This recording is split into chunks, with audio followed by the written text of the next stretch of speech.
As recording, I think we're good. Hi. Hi. So we are still reading, what's the name of our book? Good start. Teaching when the world is on fire. Yes, Teaching when the World is on Fire. Yeah. Like we said last time, so Teaching when the World is on Fire, every chapter is sort of a different story from a different teacher discussing issues that you have to deal with in the classroom, so it doesn't really go in like a, you don't have to read a single chapter. One chapter to read the others. Yeah, and it's a pretty big book. So Melinda and I have decided to sort of split the chapters up. So then she can read one and we can discuss, and I'll read one and I'll discuss. So that's what we're doing, right? Okay. So the first one I read this week was Standing Up Against Hate. And that one kind of talked about how it's really important to have an opinion and to share that opinion when it comes to hate. And like one of the things that it like opened the chapter with was it said there's 3 things teachers need to do when it comes to learning.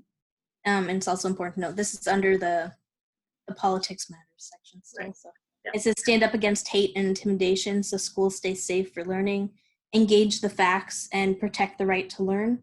So just kind of talked about how even though a lot of people say that teachers shouldn't be like biased or like share their like opinions, there's a line between sharing your opinion and like accepting hate in a classroom. So it's like important to kind of like squash hate when it happens. So like even like they said refusing to downplay slurs and hateful speech as an inconsequential event, because oftentimes someone will say something and it'll just be like, oh, don't say that, and then that's it. Right. But like, if you actually take it seriously, it could actually help more serious events from happening. Right. So I thought that was really interesting. Yeah, and like hate sort of starts a snowball effect or can have issues. Yeah. A lot of like things that I'll talk about later. So yeah, squashing it is definitely important. Yeah. And then there was like this one part and it says educators must stand together to resist this message. Standing up to hate is not partisan. Studying facts is not partisan. Learning about the experience of real people is not partisan. All these actions form the core of U.S. education, which we're not in the U.S., but it kind of stems from the same like thing. Like yeah. And I think just like as an educator to realize that hate probably will be prevalent in your classroom and to look for it, and to even see like kind of not like super big acts of hate like racism or physical violence or stuff like that, but also like recognize those sort of more under the surface indiscreet ones are important. Then it kind of talked about how like a lot of like hate and bias and things like that just come from like the lack of knowledge and like stuff that's like foreign to you. So like by standing up to hate, you can like educate others, and like it's what can inform people more and like reduce hate. So like by acknowledging it. Right. I thought it was really interesting, especially compared to the other articles we read or like the other chapters, where a lot of it was like, oh, don't like present a neutral opinion on political things. Yeah. But this was very like put your foot down.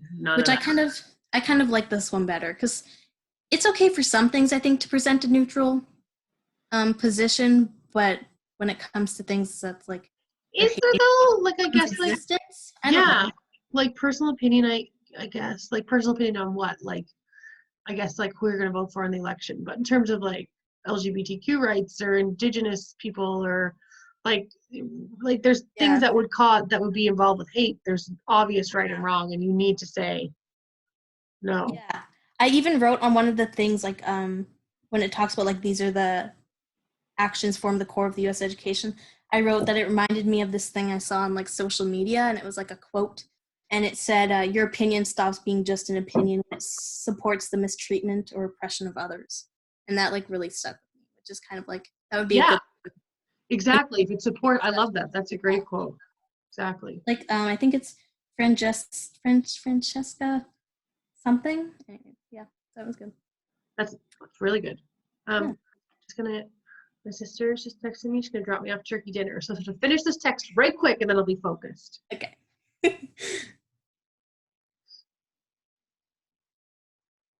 Done. Sorry. I want to wave at the kids from the window, so I want to make sure I see them. I can't believe. Anyway, the world is so weird right now. Yeah. That is, anyway, the world is on fire. The world's like, if there's ever a time to read this book, it's now. It's on fire. Yeah. So the next one I read, it was like the last chapter in the politics matters section. Yeah. So this one was kind of like the opposite of the one I just talked about. So it just kind of talked about how, again, you should have like more of a neutral position and like present all the facts so that the students can come up with their own ideas, which I get, but there's some things that, like not hate, with issues that involve hate. Like that.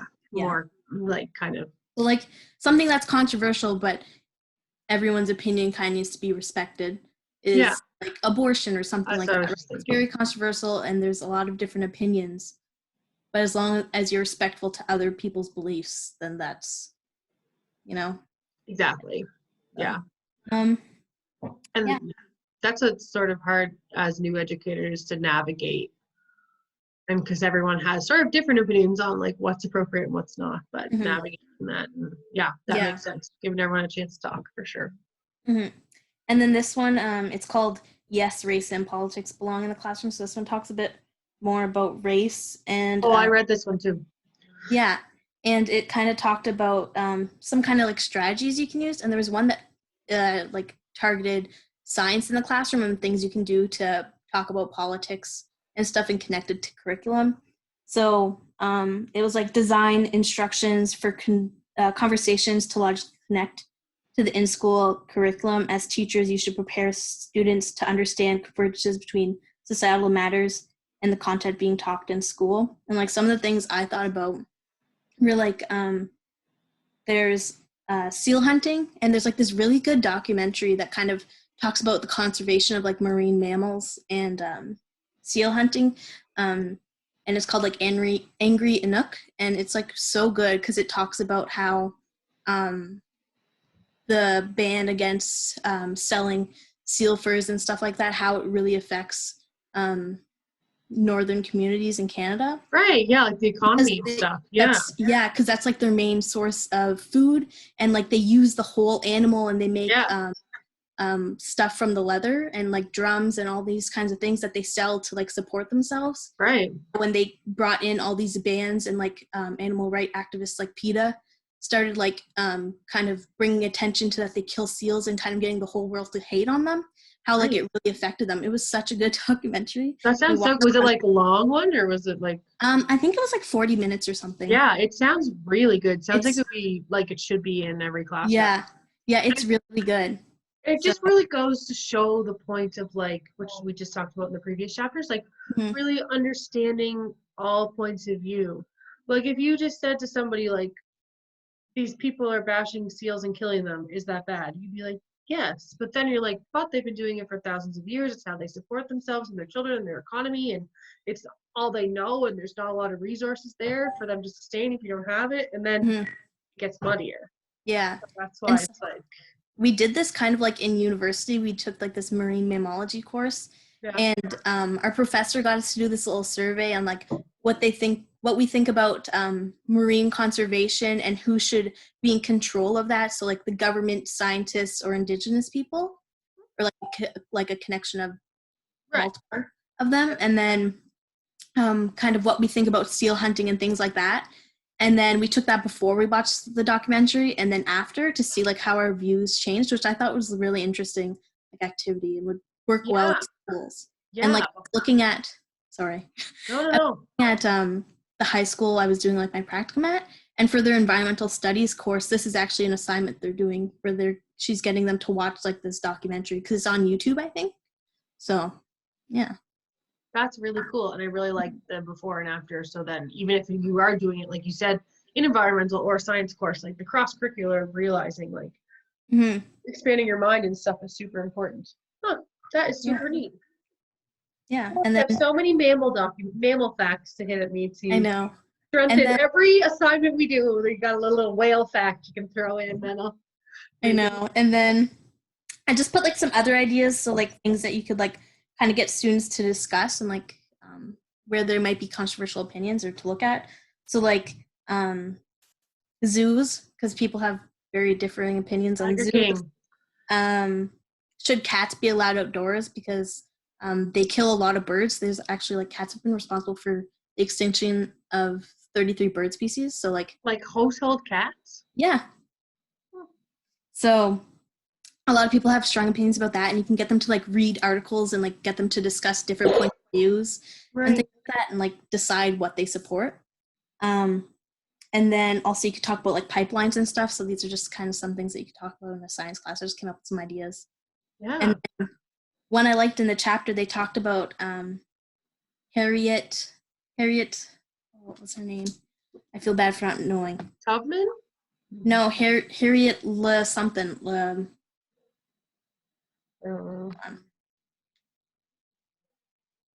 I Googled it because I didn't know who she was, and I thought I should know. Harrietta Lacks. I don't know if it was in that chapter. Maybe it was in a different one. But I think it was in that one. Sorry. Who's Harrietta Lacks? And they talked about Harrietta Lacks, and how like she had cancer, cervical cancer, and they ended up taking some of her cells, and they're called like HeLa cells now, and it's like what is used to test different cancer treatments and how like viruses affect like cells and things like that. Like it's still used today. Wow. And like she was in a prominent like Black figure, right? So like when you're talking about race and stuff, it might have been in one of the race chapters, but it's still relevant. So like talking about that in a science class, which I never learned about that. So I think that was important. Never. No. Yeah, that's what I gotta say about that chapter. Very interesting. Yeah. So much. I feel like right now I'm like, there's so much you could teach in school right now, so much in science, so much in every course, and then I mean you can, but it's not in the same format that you normally do. It's an adjustment. Yeah. So I didn't necessarily like all the points in this chapter because it was more like, I don't know. It wasn't like the other one where it was like stand up and share your opinions and stuff, but it was also more like be honest with your students and kind of, I like how it talked about getting them to think logically about why they think certain things. So, yeah. And I think it's probably like, I mean, I think you and I are similar where we're usually pretty middle of the road in most of our opinions. Like, and we can see stuff like, I guess if you're super one way on things, is the difference. I feel like even though if I have opinion, I can see it from a lot of people's other perspectives and like acknowledge that no, not everyone has to think in the same way I do. Yeah. People struggle with that in Cape Breton, but the world's going crazy down here right now. But anyway, it's a whole other story. A grocery store sold Lysol wipes. It's a fiasco. What? Out of Lysol wipes? So yeah, the girl who owns the grocery store took them and sold them to her family and friends, and everyone found out. And now there's like 3,000 comments on the Foodland Sydney Mines Facebook page just berating her viciously. She is the Carol Baskin of Cape Breton Island right now. It's a sin. It's an actual sin. Anyway, that's really nothing to do with the point. But anyway. Okay, so do you want to share some of the ones you read? Yeah, what chapter did I do? Where Cops or counselors comes next in like the order that they appear in the book. Yeah, cops and counselors. I'm pretty sure it was this. Let me just. Oh yeah, I just want to read a few things I highlighted from this because it's unbelievable. In the first 3 months of 2018, there were 17 school shootings at schools ranging from 17 in 3 months. I thought that was unbelievable. And 300 school shootings since the massacre at Sandy Hook in December 2012. And that is, this book's probably a couple of years old, so I'm sure there's way more. But in this book, they talked about this chapter, a few different things. One of the things they talked about is how it's sort of important when you're doing school shootings, you have to kind of like categorize what type, because there's two main types of school shootings, which are like mass shootings, Columbine and Sandy Hook and stuff, and they are typically in rural or suburban areas done by white men and are like mass killings. Whereas like the other type of school shootings is in urban centers and they're Black or Latinx, and then they're sort of more on like one person is who's like targeted for them, and just sort of like how with the mass shootings, they want the world to know, and with these sort of like urban shootings, what they call them is that they don't want anyone to know that they are the killers, or not necessarily the killers, but the shooters. So just sort of an interesting like separation to note and be aware of. And then they talked about, I'm pretty sure it was in this chapter, if it's not, I'm going to talk about it anyway, because it was interesting. They talked about Ebola, and they talked about how they said like we can maybe learn from school shootings, but we learned in Africa. So I guess when Ebola happened in 2014, like there was these 3 countries that were really severely affected, and they thought the whole world was going to get it, and everyone was going to be quarantined. And sound familiar? And everyone was like going to be quarantined, and like it's going to be this whole thing, and the world's going to have to shut down. And then that didn't happen. And they say because what happened is that they got really good people like from like first world countries came down to those countries to like volunteer, and they built such good relationships with all the people that they began to really trust them. And they think it was the trust in those people is what got them out of it, because they would tell them if they had symptoms early, or they would tell them like, oh, if my brother did die from Ebola, so then they know to like quarantine certain people. And they just think like that trust in the leaders of that Ebola crisis is what kind of really downplayed that crisis to a full-blown pandemic like we're dealing with now. And then they just sort of said like the importance of finding people that you trust in the school, which isn't always so easy to do. But and then they also said like oh yeah, so like for an example of trying to have like trusting figures is that in an urban school they have like security guards, and one of them quit and they're trying to fill the position, and they filled the position with a 63-year-old lady who was a parent liaison for like 15 years at the school. And when asked like why they chose her instead of like a big burly security guard, they said like because they know her and they trust her and they respect her, so they might be more apt to like be not violent around her. So that was really the story. Yeah. Any thoughts? I think that's kind of interesting because it's like the same way with like kids in schools who have behavior problems. If they're around like an adult that they know and are familiar with and kind of respect, they're less likely to have like act out, which kind of goes with like it's how it's important to build relationships with your students and stuff like that. So. Exactly. And then also I forgot about, there was like a few different like sections about when they talk about mass shootings and like incidents of targeted violence at schools rarely were sudden impulsive acts. Like often they had talked to someone about bringing a gun to school, or they told their friends like don't come to school on Tuesday, or there's been some type of like discussion about it. Yeah, prior to most instances other people were aware, and then often there might be a change in that person's life or a change in their behavior leading up to it. So sort of like everything to be kind of aware of what's going on in your school and offer that support. But then it sort of, ended relatively bleakly because it's not really a lot, especially in the United States. Gun control, it's not getting like they said like you still can't super feel safe anywhere. Really crazy. Yeah. Well, that's that in a sentence or a few. The next one, how Hurricane Harvey altered my perspective. Okay, this one was very interesting and also very timely. You just said it, and it's so true when you were like, the world is on fire right now, which is like the most it's ever been in my life. And I think that is what makes this book sort of more relevant now than like ever in a weird way. So this is just about this guy. He was just like a music teacher, band teacher, and he was doing his PhD, and like so he'd do his PhD all night, and then he was in school and things were going great, and then he had Hurricane Harvey come to his area, and they had to He had to be rescued by a boat and lost all of his worldly possessions in his car and his vehicles and his house and everything. And then from that, he couldn't, like, he almost like dropped out of his PhD program. Like, he just couldn't do the work.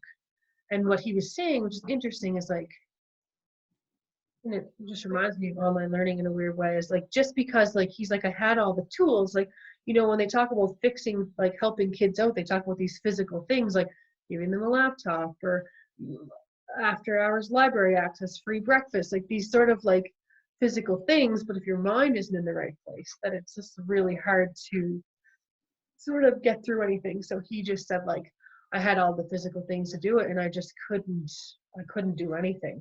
And I've never experienced that feeling of that, like, that I've yelled at kids about before. That was like, just like, you have, just start, just do it. He couldn't do it. And then he said here, I know that if I did not have a loving wife, professors working with me, fellow classmates encouraging me, or friends to stay with, I would have dropped out of my academic program. And that's just like, so he had all these supports, and that's what helped him through. But some kids might not have them, and that's just sort of makes you realize that you have to help kids in ways, or not to get frustrated with kids, because if you offer extra help or whatever it is, it might not always be beneficial to them.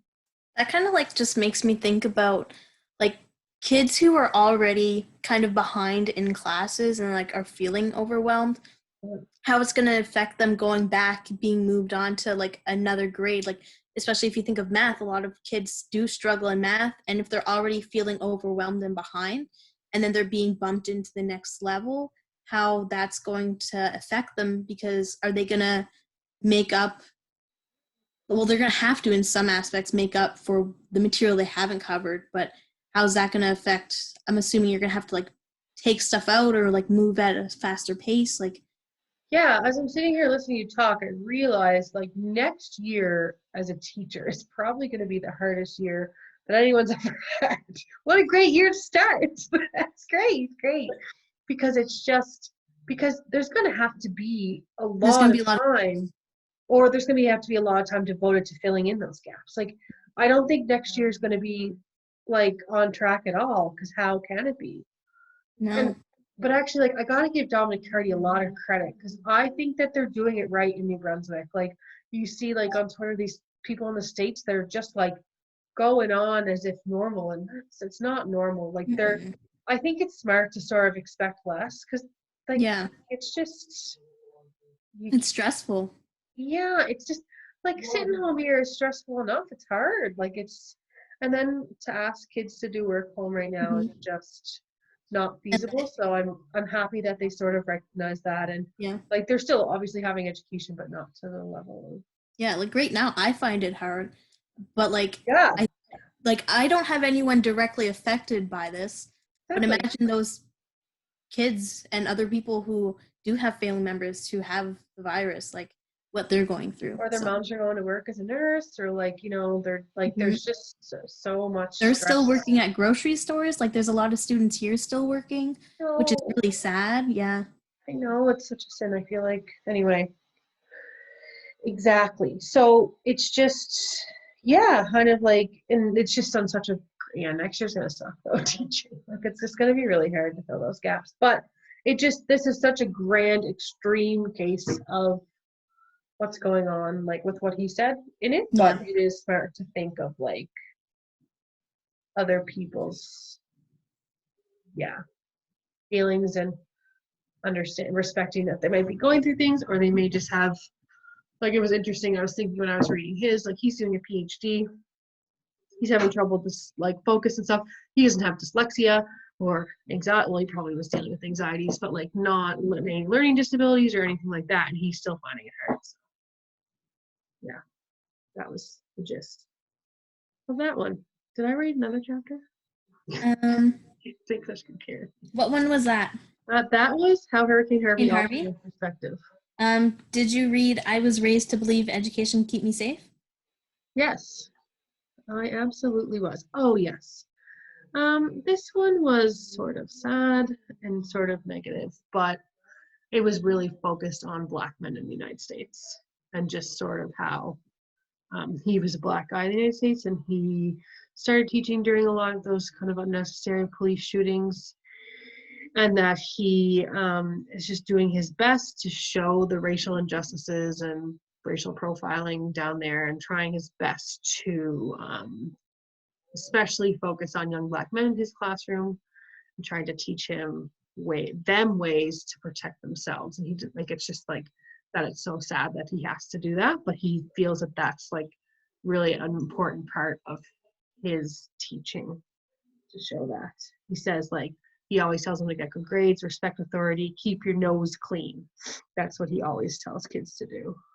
So, and how he has had discussions with his class about the shootings, and how certain people in his class are really upset about it and feel like that they're at risk for it. And that was sort of the gist. It says, in lieu of protection, I offer what I can.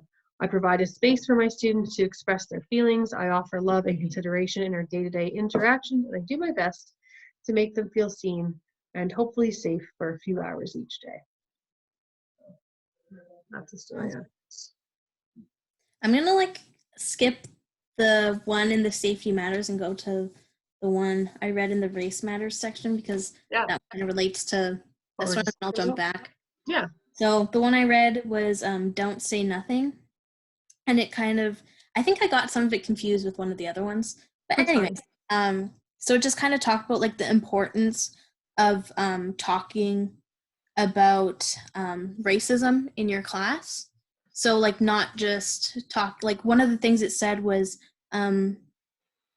everyone's so eager to talk about like the beauty of like a certain culture. So like the music and the food and like the culture and all those things, but then they don't touch on the discrimination that they face, and how that's really important, especially to those students that are in those minorities. So I talked about having those difficult conversations, even though you might feel uncomfortable, both with, because this was from a teacher who taught in, I think it was in Harlem.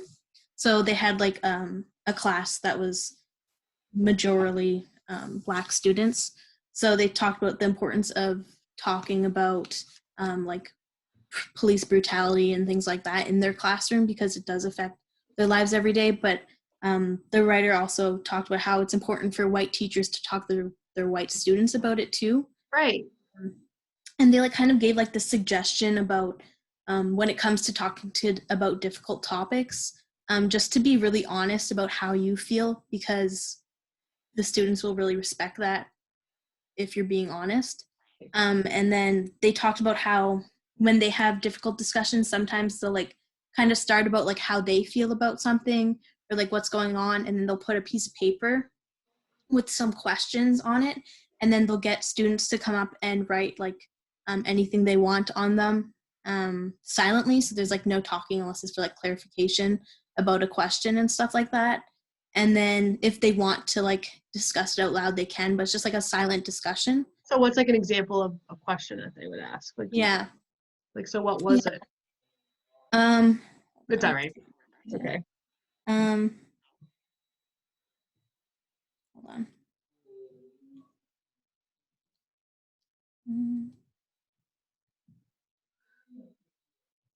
Don't worry about it. Sorry, didn't mean to put you on the spot. Yeah. But that silent thing is a really good idea, because then I kind of like highlighted, so I'm gonna see if I can find it real quick. While you're doing this, I will just blabber on. Yeah, because I went to George Street first semester, and I absolutely love George Street. And I haven't worked at many schools, only one, but I do think it was an unbelievable school, and they really like embraced multiculturalism. That was like a huge part of their school, and it was such a multicultural school. And I was worried, like, because like when I was 13, like you just desperately want to be the same as every other person in your class. So I wondered like how discussing like different races and ethnicities and like your First Nations traditions and stuff, like how that would go. But I was actually, it went like better than I thought. Like the students were actually sort of like happy to share their information, instead of like being embarrassed about it. And I think that was like a cultural thing of their school, like that they had built up the importance of the differences a lot. And then the kids didn't even think that they should be embarrassed about it, which they shouldn't be, but some 13-year-olds are. So Okay, so here it is. Yeah. It says, because it kind of gives advice on like how to approach like these like sensitive subjects and things like that. So it just said, I'll just read like the whole little. Yeah, read it.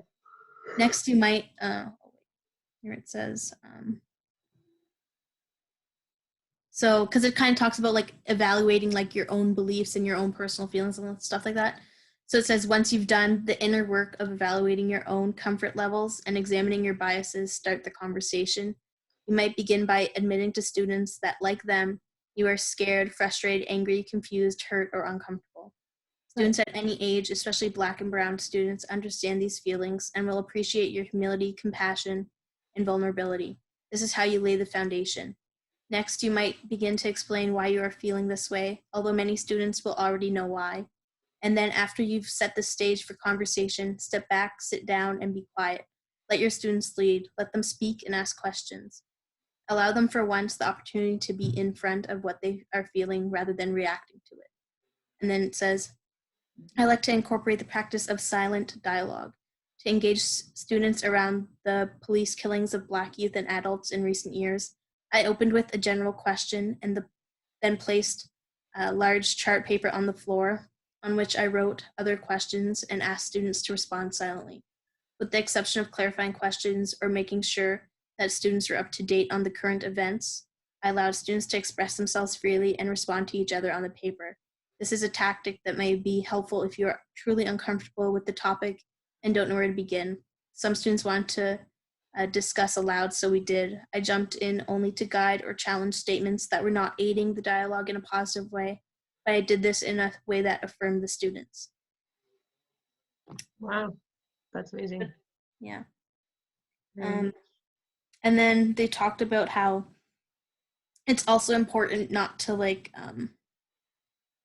paint all, like, I think they said all Black and brown people as like the saviors and like all white people as bad. Like it's important to show like prominent Black figures, but as well as like the allies in movements. Right, interesting. To show how like we can work together to overcome the hate, so it doesn't feel like more hate. Yeah, it doesn't always feel like a war between these two races. Like give Yeah. examples of when they work together. That's something I never really thought about, but definitely is super important. Cool. Yeah. And then this was actually the one where it talked about the science and Henrietta Lacks and like Tuskegee experiments. And then so they talked about incorporating like Black Lives Matters movement and things like that into your class. Right. I thought that was really good. Yeah, really good. That was really a good informative, chapter. and it like kind of gave you a good way to like bring up sensitive discussions in a class. Love when they give like tangible ideas. I know. Yeah. Absolutely. Very cool. Yeah. Is that all you read?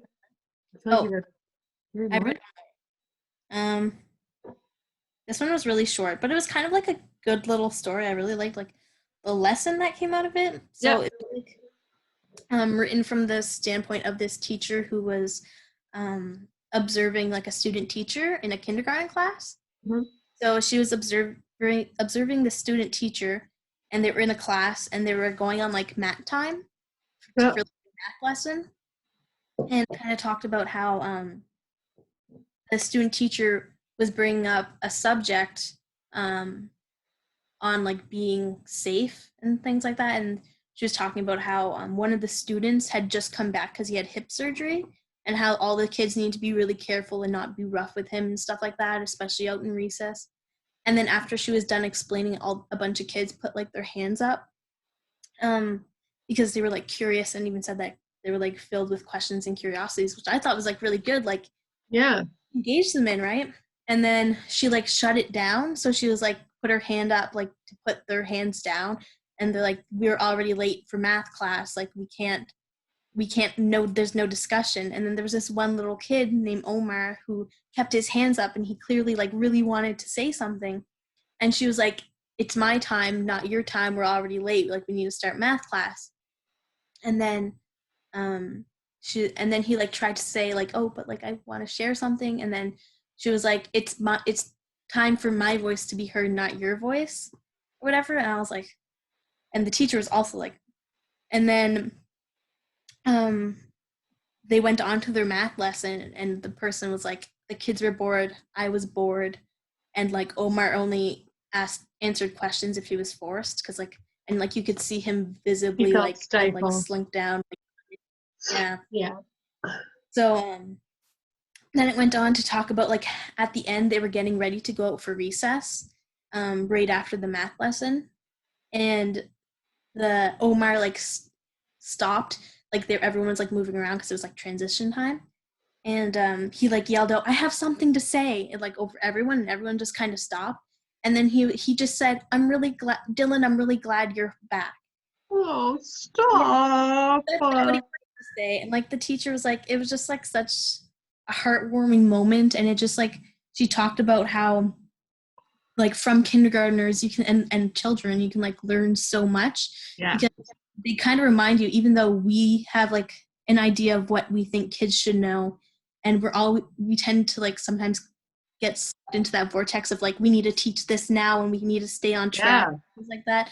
They kind of remind us that like we're like school isn't just a place where you learn like math and reading, it's also like where you learn to like be human and Yeah. like these connections and things like that. So like I thought that was like a really good like important lesson, where it's like sometimes you just need to slow down and like have these conversations with your students, like even if you ran out of math time because they had like all these good questions that they were asking, like wouldn't that be kind of worth it, like for them to be engaged in something, and like maybe they like you can be surprised by how good some questions could be from kids, and they can like lead to really good discussion. And sometimes I think as a teacher, you just have to realize that sometimes she's just going to go off the rails and you just have to deal with it. Yeah. When I was at George Street, I think I told you this, there was one afternoon, it was last period, and they found a bat in the grade 8 hallway, like, like a bat. And so, like, for grade 8, a bat in school was like the epitome of like craziness. Yeah. So, like, after like 3 minutes of like, anyways, the first 15 minutes of class was basically looking up how long do bats live and do bats die, and a class discussion about the bats. And then we kind of got the bats out of our system, and then we could go talk about something else. But that was a good story, though. Simple, Yeah. but and Yeah. I And think like we would stifle kids, like maybe not to that extent, but just important to sort of realize that their yeah, voice is important too. Yeah. sometimes it's okay, and it's actually like better to go off track, you know. Yeah, no, I know. I felt like it was one of my funnest lessons today. We were learning about bats in social studies. So Yeah. it happens though. Yeah. Well, this was fun. Hmm. Anything else you'd like to add before next time? um I don't think so. I think that's about it. Cool. I'm gonna stop this recording then. Okay. What do I do? Stop recording.